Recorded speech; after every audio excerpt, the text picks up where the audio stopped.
ल दर्शक पनि न्यानो नमस्कार है हजुर। हामी चाहिँ यति बेला यो कोलपुर भ्युटारको माथि म चाहिँ यति बेला टपमा छु है। म फ्यामिली लिएर चाहिँ यसो सर घुम्नको लागि भनेर आएको। यहाँको रमणीय दृश्य, यहाँको चाहिँ एकान्त प्रकृतिसँग चाहिँ हावा खाउँ, प्रकृतिको हावा खाउँ, स्वच्छ रहौँ भनेर चाहिँ यसो घुमेर यहाँ मेरो नानीहरूले लिएर आएको हो। यस्तो छ हजुर बच्चा सहित, अनि यता लिएर आएको छु। यहाँबाट चाहिँ पुरै यहाँको दृश्य चाहिँ सर लाएर घरमा बसेर बोर भयो भने चाहिँ आउनुहोस्। यहाँ चाहिँ जङ्गलको हावा, स्वच्छ हावा खानुहोस्, स्वच्छ पानी, चिसो पानी खानुहोस्। यहाँ पारी चाहिँ यो कोलपुर बजार हो। यो चाहिँ यता कोलपुर बजारदेखि चाहिँ यो चाहिँ हाम्रो यो डाङ प्युठान लमाई बुटोल हुँदै चाहिँ चितवन हुँदै काठमाडौँ जाने यो मेन हाइवे हो।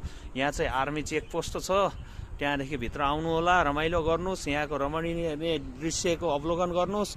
फुलहरू मजाले फुलिरहनु भएको छ, यस्तै छ यहाँ हेर्नुहोस् है हजुर। ल अनि टक्क लाएर क्याफेमा बस्ने, चिया खाने, चट्ट लाएर घर फर्किने हो हजुर। ल लगाएछ हेर्नुहोस् है, यहाँको दृश्य अवलोकन गर्न आउनुहोस्।